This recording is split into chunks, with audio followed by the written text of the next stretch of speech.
क्या लग रहा है 2024 में चुनाव में किन मुद्दों पे लेके वोट पड़ने वाले हो, किसकी सरकार है? देखो, मुद्दा तो ये होना चाहिए, जैसे अगर किसी युवा को, पढ़े हुए युवा को नौकरी में नहीं मिल रही है, तो पहली बात तो उनको अगर नौकरी मिल जाए तो 2024 नहीं 29 में भी आए। अगर नौकरी युवाओं को मिल रही है 24 नहीं 29 में ही आना चाहिए। लेकिन अगर युवा बेरोजगार घूम रहे हैं और ठेले लगा रहे हैं, पेपर लीक हो रहे हैं, तो नहीं आना चाहिए 24 में। आने का मतलब अगर हमारा प्राइम मिनिस्टर अगर है तो युवाओं को तो आगे का रास्ता मिलना चाहिए। ऐसा तो नहीं कि उनको रास्ता जब न मिले तो क्या करेंगे। मेहनत उनकी अभी 5 साल बच्चे तैयारी करें हवलदार कांस्टेबल की, 5 साल मेहनत उनकी कहाँ गई?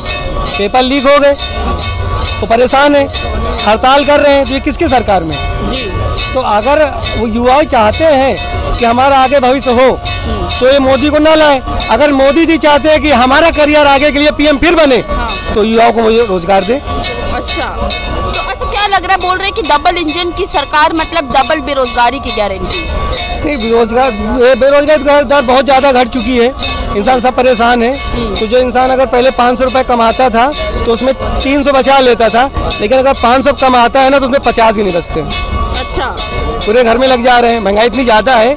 तो जो बोलते हैं ना कि हम आज 500 में कमा रहे हैं तो 500 सही कमा रहे हैं, लेकिन जो पहले 500 कमाते थे उसमें 300 के ऊपर बच जाता था। लेकिन अब जो 500 कमा रहे हैं ना, 500 में कुछ नहीं बचता है, पूरा घर में लग जाता है, तो बच क्या रहा है? तो महंगाई तभी तो पता चल रही है। मोदी जी देखिए कहते हैं कि हमारी सरकार ने नियंत्रण कर रखा है महंगाई पे, क्या लगता है कितने सहमत है? नियंत्रण तो इतना हो चुका है, जो 135 रुपये या 150 रुपये किलो कड़वा तेल है, 160 रुपये में रिफाइंड है, गेहूँ चल रहा है आटा 35 रुपये किलो, गेहूँ है कि 27-28 में चल रहा है। नियंत्रण तो बहुत हो चुका है। ये तो पहले 16-17 में गेहूँ मिलता था, 80-90 में तेल मिलता था, चावल मिलता था कि 22-23 रुपये मिल जाता था।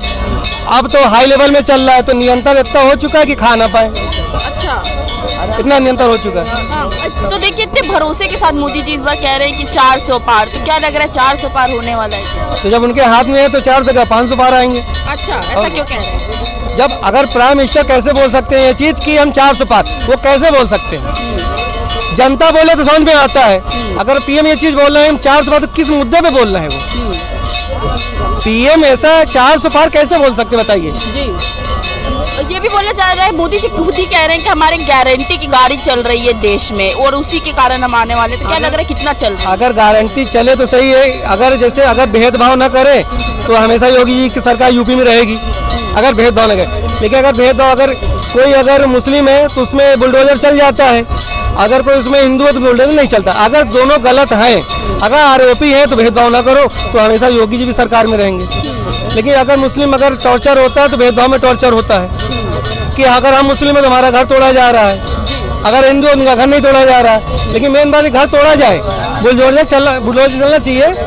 लेकिन बुलडोजर में यह है कि अगर एक इंसान गलती किया है तो पूरे परिवार को सजा कैसे मिलना चाहिए? अगर एक आदमी, अगर 5 भाई हैं तो 5 में एक तो खराब होएगा ही होएगा, 5 तो सब अच्छे नहीं होंगे, एक खराब होगा तो 4 अच्छे होंगे। तो अगर एक ने गुनाह कर दिया या क्राइम कर दिया तो उसको सजा दो, फांसी चढ़ा दो। लेकिन उसके बदले पूरे भाइयों को, पूरे घर को पूरा तोड़ फोड़ दो, तो जो छोटे छोटे बच्चे रहते हैं, महिलाएं, तो कहाँ जाती हैं? तो ये तो गलत है ना। ये भी कहा जा रहा है कि अब लोकतंत्र की हत्या हो रही है देश में, कितना सहमत है? लोकतंत्र की हत्या तो वही हो रही है कि भाई अगर इंसाफ न मिले तो हत्या। अभी देखिए ये पता नहीं कहाँ का भी पेपर जो है वोटिंग हुआ था, आम आदमी और कांग्रेस जो दोनों मिलके तो बीजेपी का पार्षद जिता दिया था। जो वोटिंग जो है इनवॉलिड कर दी गई थी। अब ये अच्छा हुआ जो देश अभी बचा हुआ है, जो कोर्ट ने फैसला दिया कि ये गलत हुआ, और वो जो इसने वोट स्टम्पिंग जो करे थे वो गलत के, उन्होंने माना कि हाँ हमने गलत किया है। तो ये लोकतंत्र की हत्या ही तो है जब खुलेआम बीजेपी को जिताया जा रहा है, खुलेआम कैमरे में ऑन कैमरे जो एडिट जो वोट है जो वह इनवैलिड है या वैलिड भी है तो उनको इनवैलिड कर दिया जा रहा है। किस लिए? मतलब खाली बीजेपी सत्ता चलाए और कोई ना आए। आपको क्या लग रहा है, बोल रहे हैं कि विपक्ष कह रहा है कि देश में नफरत फैला रहे हैं, समाज में नफरत की खेती कर रहे हैं मोदी जी। नहीं, बिल्कुल ये सही है, जो भी बोल रहे हैं वो सही कह रहे हैं कि मोदी जी की सरकार चलने लायक सरकार नहीं है। अच्छा, चलने लायक सरकार नहीं, ऐसा क्यों कह रहे हैं? कि ये निर्णय बिल्कुल सही तरीके से नहीं लेते हैं, जो भी है वो किसानों के लिए या हर व्यक्ति के लिए वो उसमें नहीं है। बेरोजगार इसमें बहुत है, नौकरी निकलती नहीं, निकलती है तो वो रिजेक्ट हो जाती है, कभी पेपर लीक हो जाता है, जी। तो ये नौजवान के लिए बहुत हानिकारक है। अच्छा, हाँ, ये मोदी जी कहते हैं कि हमारी गारंटी की गाड़ी चल रही है, तो आप कितना सहमत है इस बात से, कितनी गारंटी उनकी पूरी है? नहीं, काय की गाड़ी चल रही है, ये कोई गाड़ी है ये तो खाम खाई चापर लो सी है, कोई गाड़ी उड़ी नहीं है। अच्छा, हाँ। हाँ। और क्या लग रहा है कि रोजगार और महंगाई को लेके भी वादे किए गए थे, कितना पूरे हुए हैं? वायदे क्या, ये गुमराह किया जाता है, कुछ वायदे पूरे नहीं होते हैं, केवल घुमा घुमा के गोल गोल घुमाया जाता है कि ये कर रहे हैं कि कुछ कर नहीं रहे हैं कुछ भी। अच्छा, हाँ। तो 2024 में फिर क्या लग रहा है, अब चुनाव में क्या माहौल होने वाला है, किसकी सरकार है? देखो, सरकार का माहौल तो कुछ भी नहीं कह सकते, वैसे ईवीएम से चुनाव जो कराएंगे तो कोई वो नहीं है, क्या हो सकता है, बैलेट पेपर से कराएं तो सही निर्णय निकलेगा कि जनता क्या चाहती है। जनता केवल बैलेट पेपर की मांग कर रही है। अच्छा, हाँ, बैलेट पेपर से चुनाव कराएं तब सच्चाई से चुनाव होगा कि किसकी जीत है और किसकी हार है। अच्छा, तभी फैसला हो पाएगा। क्या लग रहा है आपको, लग रहा है गारंटियाँ पूरी हो रही है मोदी जी? हाँ, हो रही है। तो 2024 में क्या चाह रहे हैं, किसकी सरकार? मोदी जी का मोदी जी की। अच्छा, क्या काम पसंद आया, जरा गिनवा दीजिए। सब काम हुआ है, क्या काम हुआ है? सभी हुआ है, उत्तर प्रदेश में सारा काम हुआ है।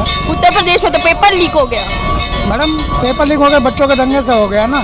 अच्छा, हाँ, क्योंकि युवा अब रोड पे आ गई है, इस मामले को लेके अपनी आवाज उठा रही है। फिर से योगी जी कह रहे हैं कि अब 6 महीने बाद पेपर होगा। फिर सरकार कह रही है बच्चों का पेपर दिलाएंगे, होगा पेपर। कह रहे हैं कि यूपी में बुलडोजर बाबा है, लेकिन सिर्फ युवा के ऊपर बुलडोजर चल रहा है, उनके रोजगार पे बुलडोजर। जो हुक्कर करते हैं उनके ऊपर बुलडोजर, किस पे चल रहा है?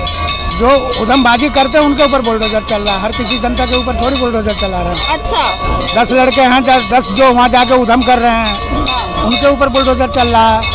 और 20 लड़के वहाँ शराफत में पेपर देने जा रहे हैं, उनके ऊपर थोड़ी बुलडोजर चल रहा है। हाँ। अच्छा, क्या काम पसंद आए, 2-3 काम गिनवाइए। मैडम, सभी काम पसंद आया है। काम, कुछ काम होंगे वो तो गिनवाइए। क्या काम है, आप देख ही रहे हो, सभी काम हो रहा है। आप बताइए ना, हम आपसे पूछ रहे हैं क्या काम आप बताओ क्या काम पूछना है, अच्छा, बताएंगे। किस काम को देख के आप कह रहे हैं कि देश में सब कुछ हो रहा है? कुछ होगा ना दिमाग में कि क्या काम है, उस काम के बारे में बताइए। मैडम, जो भी मोदी जी ने वादा किया था सब कर ही रहे हैं। अच्छा, 2024 में करेंगे ही। सब वादे हो रहे हैं, जैसे बोला गया था कि काला धन वापस आएगा, 2 करोड़ रोजगार दिया जाएगा, महंगाई कम होगा, ये सब गारंटी थी, मैं आपको बता रही हूँ। तो ये गारंटी आपको लग रहा है पूरी हुई है? 2024 में पूरा करेंगे, जीतेंगे। 2024, अब 10 साल चले गए। हाँ, तो जीतेंगे ना, फिर करेंगे। तो फिर मतलब फिर ये अब वो फिर नई गारंटी दे रहे हैं, तो राहुल गांधी कह रहे हैं अपनी पुरानी गारंटी तो पूरी कर लें, फिर नई गारंटी दें। जो काम रुका हुआ मोदी जी निकाल ही रहे हैं, कर ही रहे हैं। कहाँ काम हो रहा है? अब देखिए 10 साल हो गया, आखिर जनता कितना इंतजार करेगी? मैडम, जनता का तो काम है। हाँ। सरकार अपना काम करेगी, जनता अपना काम करेगी। जनता जो करेगी वही तो काम होगा। जी।